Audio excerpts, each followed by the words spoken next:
So let's get into the text now. Let's get into, for example, it says most Christians will point to, but what about Psalm 20 or what about Isaiah 14, where it talks about, uh, I think it's Isaiah 4, whatever it says that a virgin shall be born. Let's start with that one. Let's start with that. What is it? Let's get into this. What does it really Yeah. say in the Hebrew, and how did it go from what it says in the Hebrew to what it says in Greek? Yeah. So how do you like people fake their driver's license? Like how do people cash checks that were never in them? They forge, they change text, they print it out. They have 3D printers that can do it. I mean, how what? All right. So the text in Isaiah 7:14 says, L'chein yitem Hashem hu lechem os, behold, the Lord of his own will give you a sign. Hine alma hora, behold, the young woman is pregnant, v'yoledes bain, and she's going to give birth to a son, v'karas shemo Emmanuel, and she will call his name Emmanuel. That's the text. Let me just jump in. Let's say I'm a Christian on the street, and you Right, just told me that, and I'll say, right. well, why can't it say? Why can't the word Alma be mean virgin? What do you say to that? So what we would do is we would find where is, let's say you don't know any Hebrew at all. Like, how do you know the Jews aren't making this up? Okay, this is good. This is real. So let's think. I want to think this through with you. So presumably you don't speak Hebrew. So like, how do you know? Now you can go to any Israeli in the world and say, how do you say virgin Hebrew? Virginity is really important in faith in the Bible. It's a word that appears nearly 150 times. Isaiah uses it numerous times. So being a virgin is a real big deal, and it's the same word in both biblical and modern Hebrew. But how do you know? I mean, there's a lot at stake because if Matthew in chapter 1, verse 23 lied about this, then the whole New Testament loses its credibility, and Christianity is the biggest fraud that was perpetrated on mankind. So how do you know I'm telling you the truth? There's a lot at stake. So I'll tell you a lot of stuff. First of all, so what we would like to do, even though it's a very well known, we'd like to do is we'd like to take the word Alma, which appears many times in the Hebrew Bible, and see how it is used in other places. That means, for example, in Proverbs chapter 30, verse 19, we're told about Derech Gever Bialma.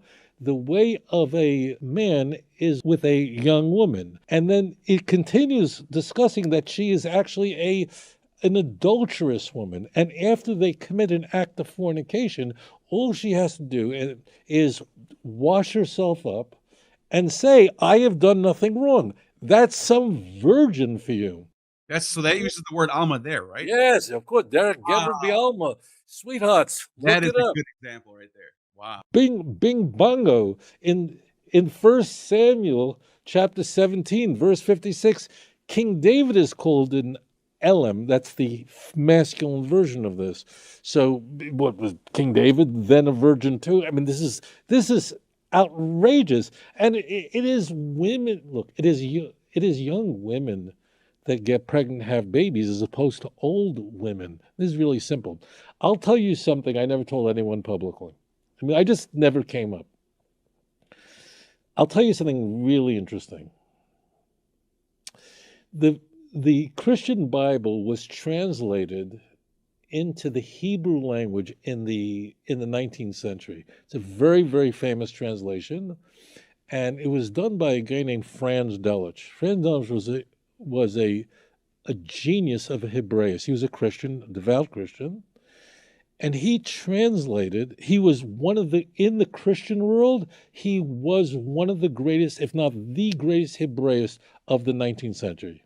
He, his commentary on what he called the Old Testament is necessary for all scholars to understand every Christian view of all this stuff. Okay. He's just right now, he's just huge. Okay. He embarks on translating the Christian Bible into the Hebrew language. Why he does it? Well, he would like Jews to believe in Jesus. So he translates the New Testament in Hebrew. Now, here's what's so interesting. I, I don't know if this is the same version, but this is. I was going to show you this at the end, but I used to now, get this. I, They used to pass these out at my church.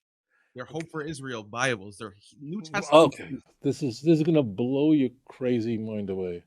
What I'm about to say, I've taught, but I've never said on air before. Okay. So you're going to get this, and this is going to pow, okay? So right now, just take my word for it until you Google it. Franz Delitzsch is a giant. He was and his translation really is so well done, and it is. It's like just so well done that it is still the Hebrew translation of the New Testament to this day. I mean, and we didn't arrange this. You happen to have one in front of you. Okay, this is beautiful. So here's a very interesting thing we can do. See, what Christians are arguing is that's the word Alma that means a virgin, but like a married virgin. This is such a scam, you have no idea. So if you go to the book of Luke, now I don't know, because I can't see you. For the viewers, know that I can't see you, so I just hear. So if you go to Luke chapter 1, verse 27, in that Bible done by Franz Delitzsch, was given up by whatever, New Hope. There are a lot of places that give this out, okay? That is the text where Mary is called a virgin, to a virgin betrothed to a man named Joseph of the house of David, and the virgin's name was Mary, okay? That's Luke chapter 1, verse 27. I plead with you to look this up. Got it right here.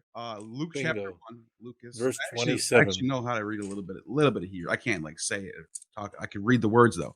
I know you can't see, but just so people can see. See, it says on the top. It says El Lamek Vav Kof Samek. That's Lucas. All right. So Lucas chapter 1. What is it? Verse 27. Verse 27.